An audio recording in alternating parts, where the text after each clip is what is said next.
Good evening, everyone. I'm glad you were all able to find a seat. We'll go ahead and get started. I always like to start with any prayer request anybody might have. You may have noticed that the family that visited last Sunday came again this Sunday. Didn't get a chance to talk to them today, but the parents are Aaron and Jennifer, and the little one is Joshua. I didn't get the other two. So just praying for God's will for them. Anything else that anybody would like to mention for prayer?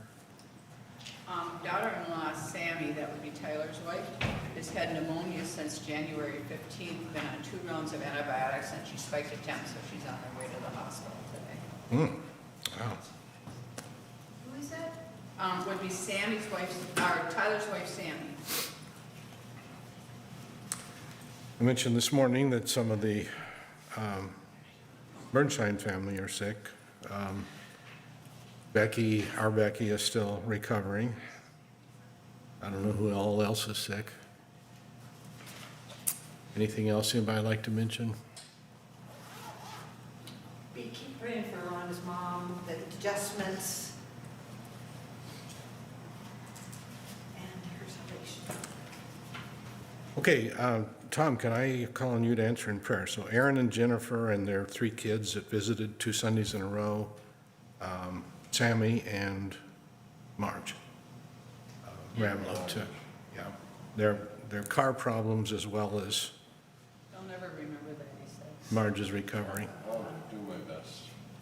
All right, Father, thank you for being able to gather together, able to look into your word and your truths, open our hearts and minds that we may see the things that you want us to see. We lift up Marge as she's returned home. Pray they'll be able to manage in the apartment. Pray for their funds, Lord, that will be managed well. And pray for Becky and the other people that have sicknesses out there, Lord, help them get cured and no one else to be able to get sick.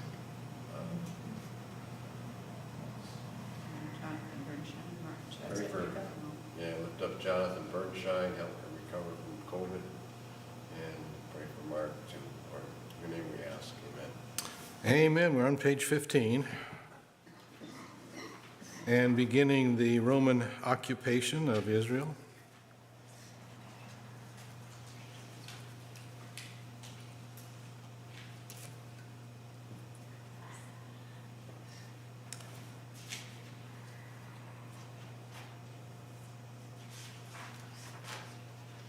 What do we know about the Roman Empire? Anybody? What do you know about the Roman Empire? What were they like? What were the rulers like? What were the soldiers like? Wicked, hated the Jews, brutal in their, Just like Daniel's, yes, like Daniel's image of the statue, and one of those was the Roman Empire. So Roman captivity began in Judea in 63 BC. So that's a little over 60 years before the birth of Christ. And yes, they were ruthless. The Jews just absolutely hated being under their rule. But there were some advantages of the Roman Empire. First of all, it provided commerce because, basically there was peace in the Roman Empire. And so trade was pretty much flourishing during that time. Also transportation. We've all heard about the Romans' roads, right? And we'll talk about that a little bit later. And military security, pretty much for everybody except for Jews, which has been kind of their status quo for so many years. And also education.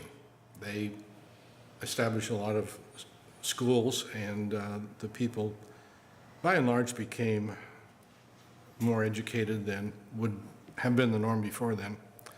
But the one thing it did not provide was the thing most important to the Jews, and that would be what? Go take a guess there. Is it already up? Sorry, I just clicked it a little bit too soon. Okay, no more clicking too soon. Tom said it when his head was down. He said, Oh, okay, so Tom gets credit for that today. So I look at just a thumbnail sketch of Roman emperors. Okay, other than them being, for the most part, ruthless, does anybody know how they were considered and how they considered themselves? Some consider themselves God. Yeah.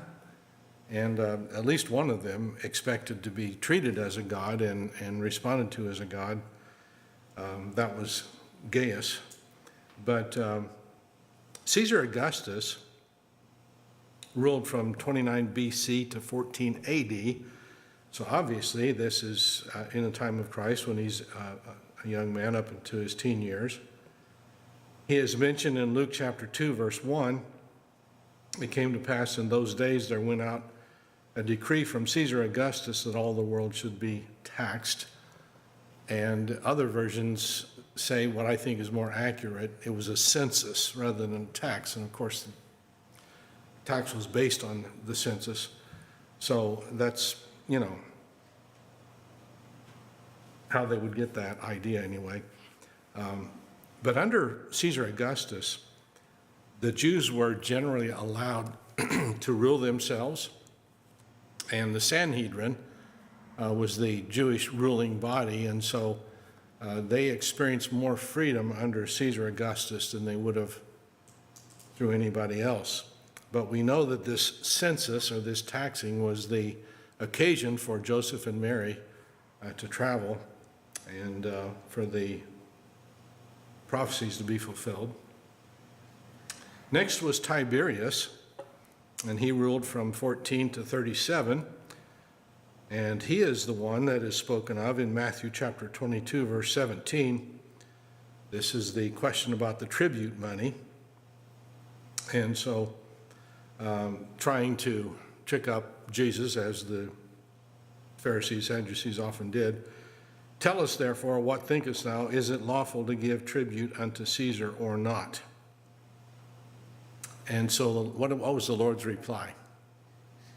render to Caesar that which is. Before that?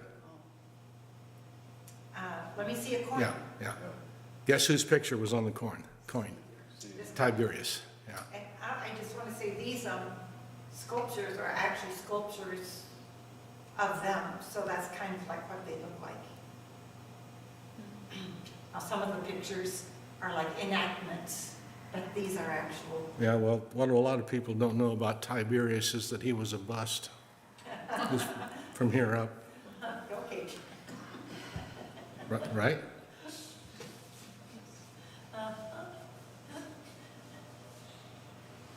Gaius ruled from 37 to 41, and he planned, he's the one that considered himself to be God, wanted to be treated like a God, and he planned to set up a statue of himself in the Holy of Holies. Can you imagine that?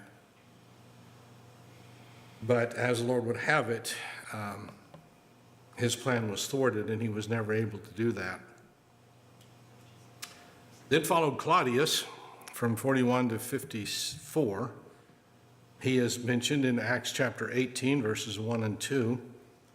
After these things, Paul departed from Athens and came to Corinth, and found a certain Jew named Aquila, born in Pontus, lately come from Italy, and his wife Priscilla, because that Claudius had commanded all Jews to depart from Rome, and came unto them.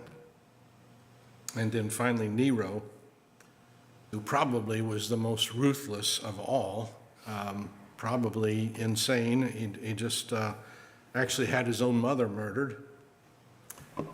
And he is the one that is spoken of. It's not in the PowerPoint here, but he's the one that's spoken of in the book of Acts. chapter 25, verses 10 through 12. Ironically, here's this Nero that had Christians tortured, had Christians burnt alive, and he is the one to whom Paul is appealing. Then said Paul, I stand at Caesar's judgment seat, where I ought to be judged. To the Jews have I done no wrong, as thou very well knowest. For if I be an offender or have committed anything worthy of death, I refuse not to die. But if there be none of these things whereof they accuse me, no man may deliver me unto them. I appeal unto Caesar. And then Festus is mentioned. We'll get to him later. When he had conferred with the council, answered, hast thou appealed unto Caesar thou shalt go. So it's kind of ironic that of all of the Caesars that he would have gone to, it would have been Nero. I just a sidetrack comment, but did you notice with all these pictures, Romans, their hair was all short? And so that would be what Jesus' hair would be like, wouldn't it? I mean, because it was in that day of the culture. Possibly he was Jewish, they were Roman. Did they conform to the Roman hairstyles? We don't have any way of knowing. There aren't any existing busts of them, so we really don't know. Right, okay. They were also clean shaven, and the Bible talks about them pulling the hairs from his beard, so we really don't know. Also, in Romans chapter 13 and verse 1, Paul writes, let every soul be subject unto the higher powers, for there is no power but of God. The powers that be are ordained of God. And guess who was the emperor at that time? Nero. So, do we have an excuse to disobey the law? No, because we don't like whoever's in control. So, obviously, we ought to obey God rather than man. So if it comes to that, then obviously that would be an exception. Then there were local rulers. One of the most well-known would be Pilate. He ruled from 26 to 36, and his powers undermined Jewish laws. Remember what Pilate told the Jewish people to do with Jesus? Take him and do what you want, didn't he? And what was their answer? They can't kill him. Yeah. So Pilate's position and control undermined Jewish law. His powers also affected their religious practice.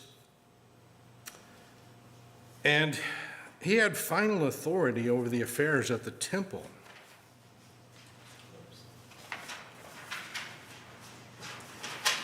In Luke 13, he ordered some Galileans killed while they were sacrificing at the temple. Luke 13, 1 through 2, there were present at that season some that told him of the Galileans whose blood Pilate had mingled with their sacrifices. And Jesus answering said unto them, suppose ye that these Galileans were sinners above all Galileans because they suffered such things? One act of Pilate incited huge riots in the streets of Jerusalem because since he had control over the temple funds, he boldly confiscated a sizable amount of the temple funds to build an aqueduct, and that just absolutely infuriated the Jews. How dare he? You know, this was money that was, even though they were just forming a legalistic, practicing a legalistic form of religion, even though still in their minds these funds were dedicated to the Lord. They were sacred. They were for his use and his use only. I can remember when I was in Beloit, a lot of people coming in and wanting me to do different things with church money, and oftentimes I had to tell them that's not what that money's for. That's dedicated to the Lord. Reportedly, Roman guards dressed in robes, slipped in behind the Galileans as they worshiped, drew clubs from their sleeves and beat them to death. Not only were the deaths reprehensible, but to kill them during the worship was horrendous. The tensions created by these tactics weakened Pilate's position, and citizens' complaints were being carried to Rome. As a result, Pilate was forced to treat the Jews carefully. And so, see there at the trial of Jesus, Pilate was forced to treat the Jews carefully. This probably accounts for his attempt to transfer the case to Herod. In Luke 23, 6-7, when Pilate heard of Galilee, he asked whether the man was a Galilean, and as soon as he knew that he belonged to Herod's jurisdiction, he sent him to Herod, who himself also was at Jerusalem at that time, and his willingness. This probably accounts for his attempt to transfer the case to Herod and his willingness to condemn an innocent man. Unwillingness, I think that should say, to condemn an innocent man. And so Pilate really tried to release Jesus, didn't he? He tried to release him, but the crowd said, no, Barabbas. He said, take him and judge him after your own law. Well, we don't legally have that right. You know that, Pilate. But Pilate was kind of in between a rock and a hard place, and so he was trying to appease the Jews, but finally just gave in to them because that's what they insisted on. Then there's Felix, who is known as a ruthless man who often resorted to murder. In Acts 24, he hoped to receive a bribe from Paul, Acts 24, and he hoped also that money should have been given him of Paul that he might loose him, wherefore he sent for him the oftener and communed with him. And then he left Paul in prison in order to please the Jews. So again, these men were kind of in a difficult position because they had to answer to Rome, but at the same time they had to deal with the Jewish people. And then there's Festus, who made sincere attempts to restore order, and he even prevented the Jews from killing Paul. In Acts 25, I want to read verses 1-4. Now, when Festus was come into the province after 3 days, he ascended from Caesarea to Jerusalem. Then the high priest and the chief priests of the Jews informed him against Paul and besought him and desired favor against him that he would send him for him to Jerusalem, lying in wait by the way to kill him. But Festus answered that Paul should be kept at Caesarea and that he himself would depart shortly thither. So, but he did then leave Paul in prison in order to please the Jews. That's Felix. Festus prevented the Jews from killing Paul. What do we know about tax collectors? They were hated. Why? They were unfair. They had ripped people off. Absolutely. Well, Absolutely. Do we know of a prominent tax collector in the New Testament? Matthew. He was sitting at the receipt of customs. I guess you would consider him, he's not the one I had in mind. Zacchaeus. Yes, Zacchaeus. So Rome's tax system had been in effect 200 years by the time of Christ. And in addition to Rome's high taxes, Herod demanded revenues to build lavish buildings, one of which was at Masada. And when we were there, we saw some of the ruins of that. It was a 3-story. When we get to that, we'll have some pictures. It was a 3-story temple. It cost gobs of money, and he was only there once or twice. Palace, it was a palace. At the palace, yeah, his 3-story palace. We'll see some pictures of that later on, actual pictures of the ruins.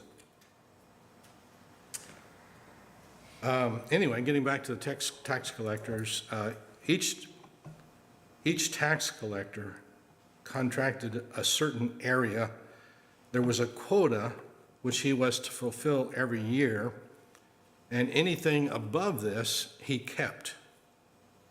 The people had no idea what their specific tax was, really. They might have a rough idea.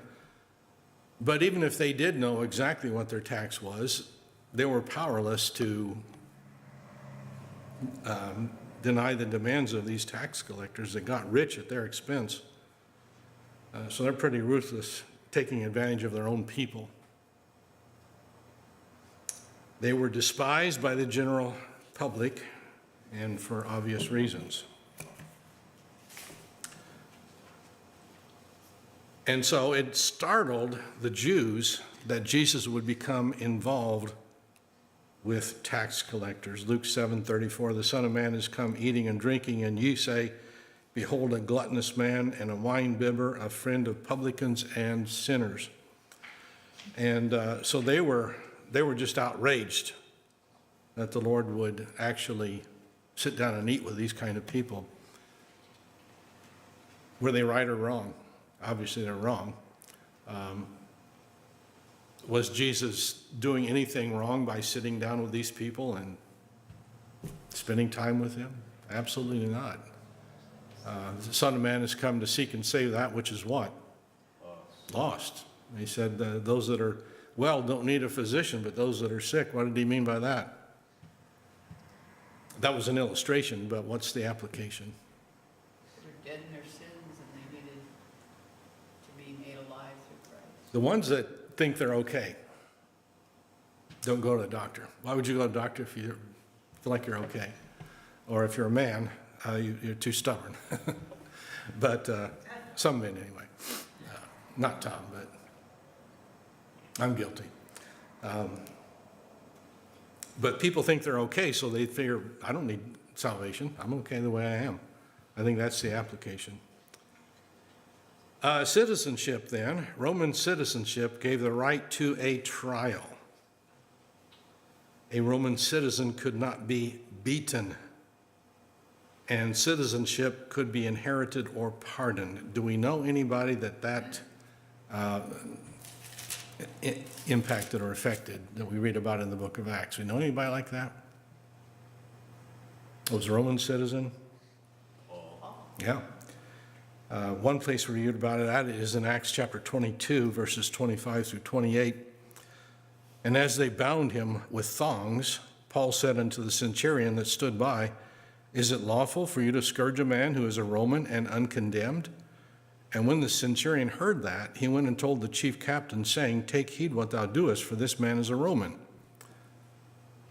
Then the chief captain came and said unto him, tell me, art thou a Roman? And he said, yea.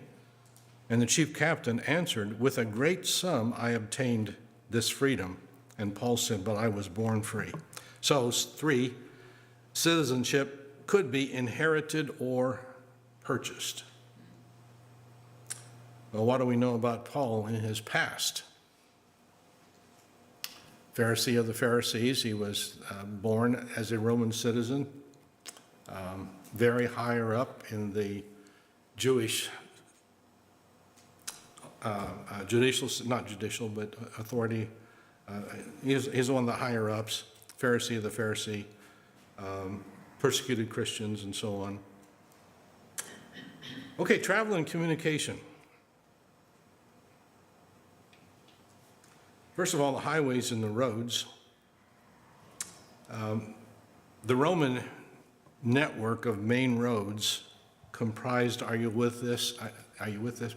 50,000 miles, some 50,000 miles. We've all heard about the Romans' roads, and even one of the Plan of Salvations is called the Romans' Road after that.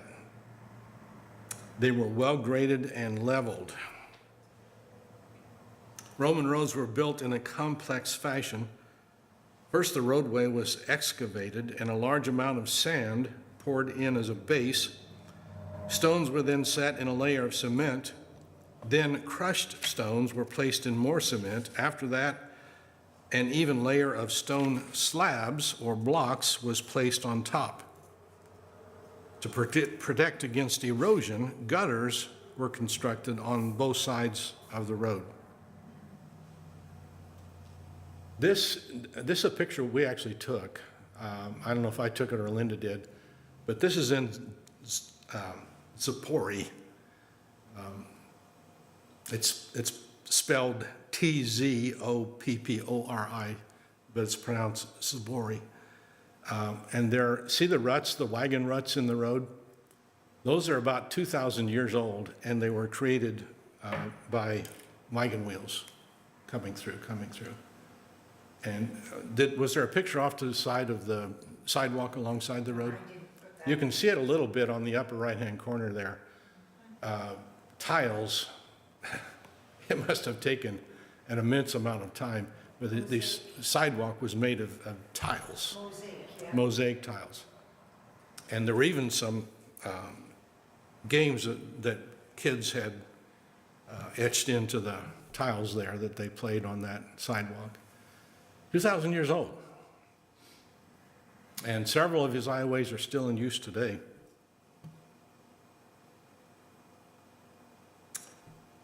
Now there's another road. Now this is not one that the Romans built, but there's another road that is 4,000 years old. And it is referred to in Numbers chapter 21, 22. Let me pass through thy land. We will not turn into the fields or into the vineyards. We will not drink of the waters of the well, but we will go along by the king's highway till we be past thy borders. And so that's Moses. And that road, 4,000 years old. Obviously, it was not built by the Romans, but just another illustration of how well their roads were built. Can you imagine a 2,000-year-old road in Wisconsin? What it would look like. We obviously don't go to the pains that they did, but it would be cost prohibitive, but at least you don't have the construction season, which in Wisconsin seems to be pretty much year-round. Water routes. The best time to travel by ship was summer, Acts chapter 27, 12 through 14. And because the haven was not commodious to winter in, the more part advised to depart thence also, if by any means they might attain to Phoenix, and there to winter, which is an haven of Crete, and lie toward the southwest and the northwest. And when the south wind blew softly, supposing they had obtained their purpose, loosing thence they sailed close by Crete. But not longer after there arose against it a tempestuous wind called Euroclydon. So the best time to travel by ship was summer. Since slaves were plentiful and inexpensive, ships were often powered by many oarsmen. And it's interesting that under Augustine, pirates were virtually eliminated. And the extensive shipping industry required an increase in suitable harbors. So you have harbors like Corinth and others where anytime you had ships coming in, you always had vice, you always had corruption, drunkenness, and everything else that goes along with it. Animal transportation included camels, donkeys, horses, and even elephants. And there was a postal system. The first known system was founded by Darius I, 522 to 486 BC. But for centuries, they existed only for government business. Private letters, however, were carried by travelers. Do we have any examples of that in the New Testament? Would be the letters sent to the different churches? Yes. Since the postal system was primarily for the government, any private letters had to be pretty much carried by someone either was paid to do it or happened to be going that way. So talk about snail mail. We think we have it hard. It might be months and months before you would hear from someone.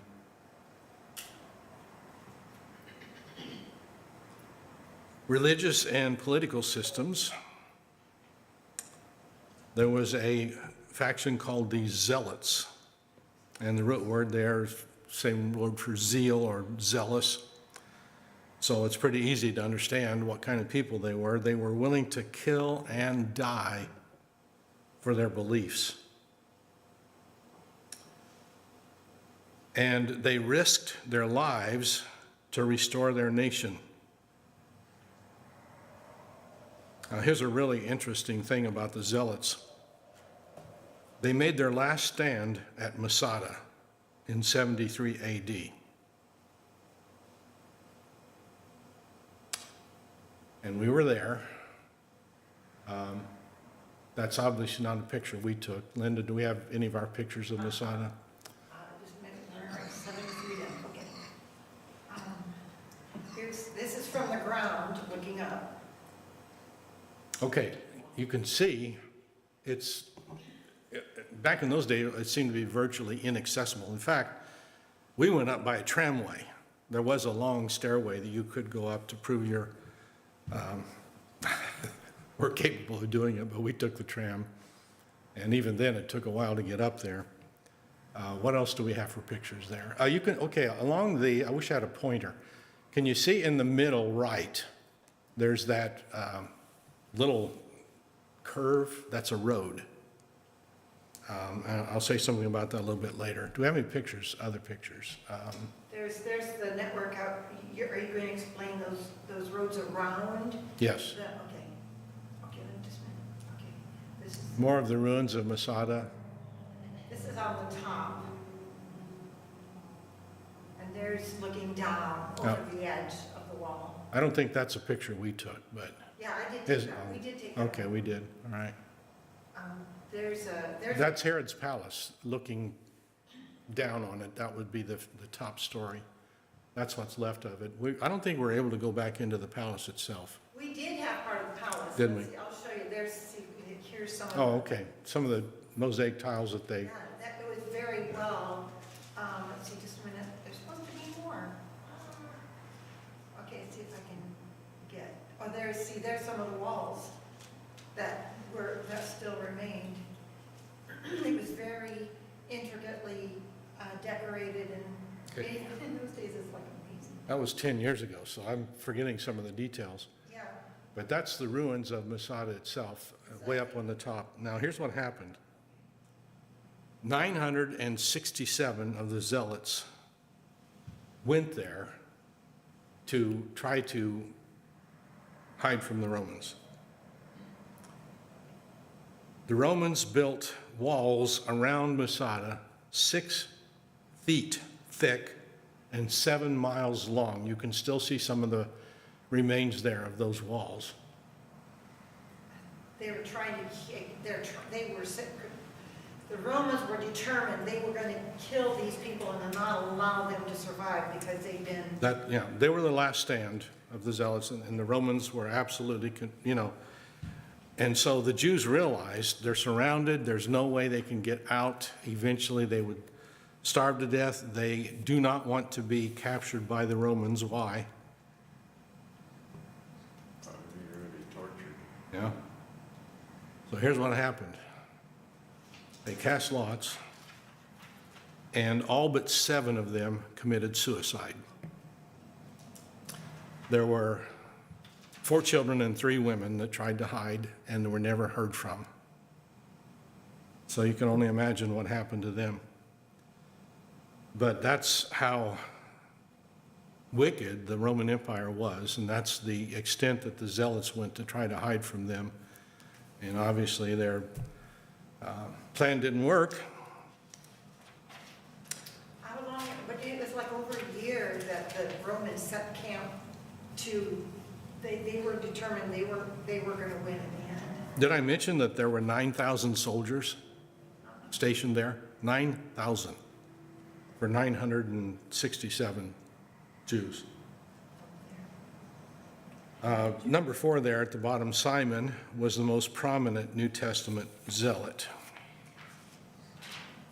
And then there were the Essenes. We've already talked about them. I don't remember why, but They were of a kindred spirit with the zealots, top of page 18 there. I think we covered them during the library time. Yeah, probably, yeah. They were kindred spirits with the zealots, but they disagreed with their methods.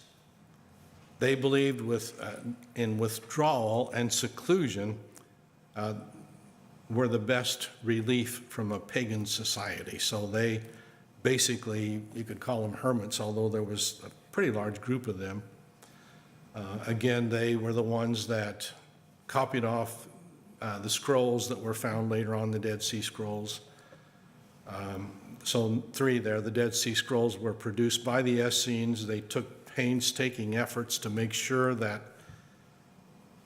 they copied down exactly what the preceding scroll said. They would even, in one page, count to the middle and make sure it was the same, where they would count just go to all kinds of pains to make sure that they copied everything down right.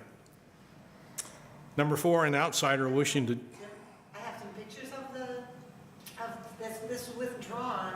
There's some of the leftovers. that they found. yeah, those are things that they saw. There's I don't remember what all those are. I think part of a comb, part of a sandal. Part of a basket. Okay, those things remain found of the Essenes. And here's some of the, like, that big long one is like where they would probably, that met like for dining or something like that. Yeah, we did talk about that when that's the table, one of the tables they used to inscribe the scrolls. Yeah, That's leftovers of the city. right. And here is places where they found scrolls in the caves that were in there. Here's a picture more closely. See that's not where they found one, but that's just one of the caves that's more obvious. So there are holes in that. Okay. All right. So as you enter into Qumran, that's the first thing you see. Oh, did we already do this part? An outsider wishing to join would be observed for 1 year. And members were expected to sell their property and donate the proceeds to the group. So in the Dead Sea Scrolls, you know, we didn't need them to prove the authenticity of the Bible, but my, is it ever an evidence, a God-given evidence that the Old Testament scrolls that were there are absolutely the inspired Word of God. Well, we know more about the Sadducees. They controlled the heart of the Jewish faith, the temple. They held tremendous power over its practices, and they were actually able to purchase the office of high priest. So they secured leadership of the Sanhedrin. Now, here's some of their beliefs. Hang on. We have a lot of blanks to fill.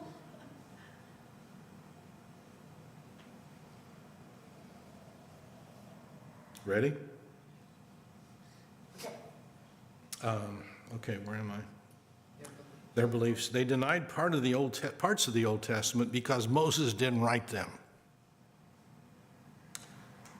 Now this, we understand from the book of Acts, they did not believe in a physical resurrection. They believed that the soul perished with the body.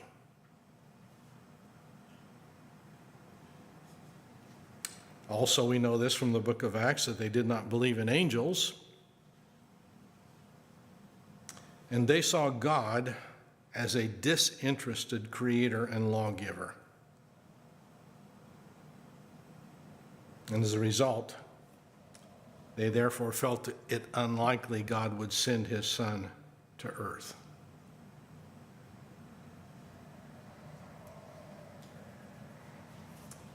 Six, their confrontation with the Lord. The crowds who followed him were a potential problem. Why? Because they're controlling so many people and profiting from it. And secondly, the Romans might act with force to suppress them. And so Caiaphas, therefore, demanded the death of Jesus. Who was Caiaphas? High priest. Okay, our time is almost up. I'll try to, let's cover the Pharisees, and then that'll be it for tonight. The Pharisees, they saw God as easily angered and unforgiving.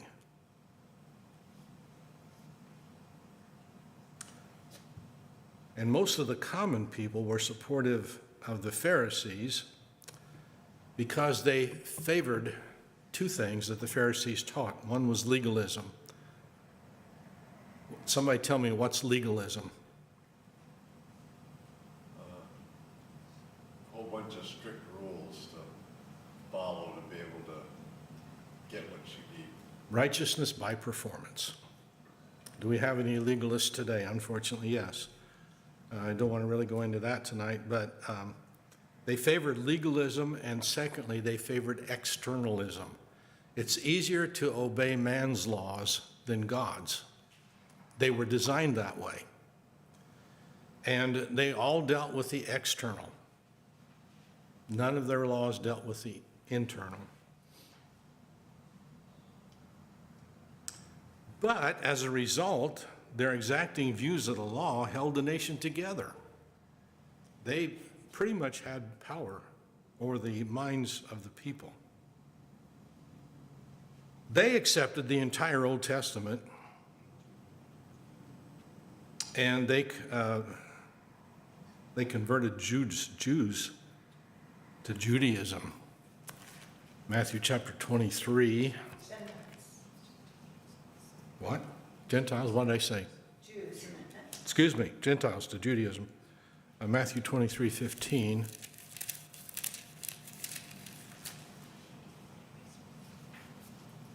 Woe unto you, scribes and Pharisees, hypocrites, for you compass sea and land to make one proselyte, and when he is made, you make him twofold more the child of hell than yourselves. That's Jesus talking to the Pharisees. Do you think they like that?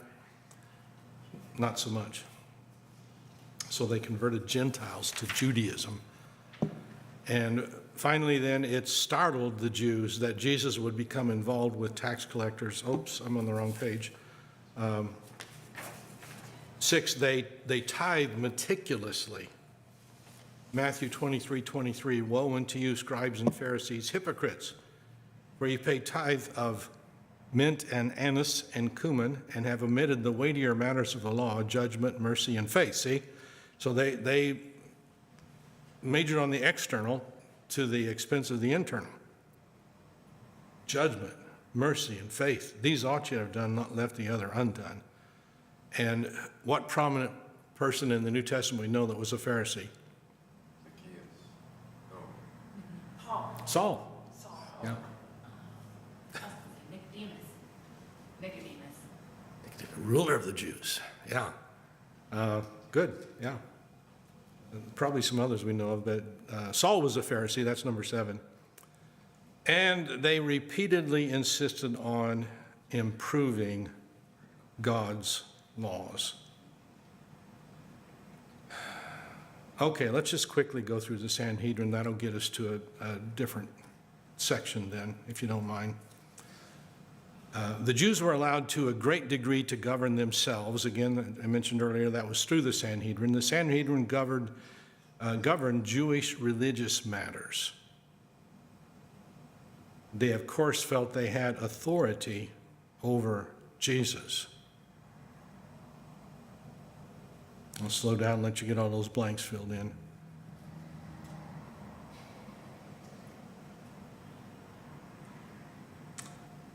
And here's an interesting point. They tried to pattern themselves after Moses' group of elders. Remember, Moses chose men out of all Israel, made them heads over the people, rulers of thousands, rulers of hundreds, rulers of 50s, rulers of 10, Numbers 11:16. So Herod the Great felt more secure in appointing a council of his own. So what did he do? Had the current members executed. The Sanhedrin consisted of Pharisees and Sadducees. They were the council that condemned Jesus in Luke 22:66 through 23:1. So we'll stop there tonight. Any questions or comments? That worked out. That's as far as you got? Yeah. Okay. Sometimes hard to know sometimes how far we'll get. It's amazing that we know that much. Yes. Because God has allowed us to understand that, or you to understand that. I'm thinking maybe 3 more sessions will be done. We'll see how fast it goes. Usually I get about 3 pages at a time, so probably 3 more sessions. Okay, you are dismissed.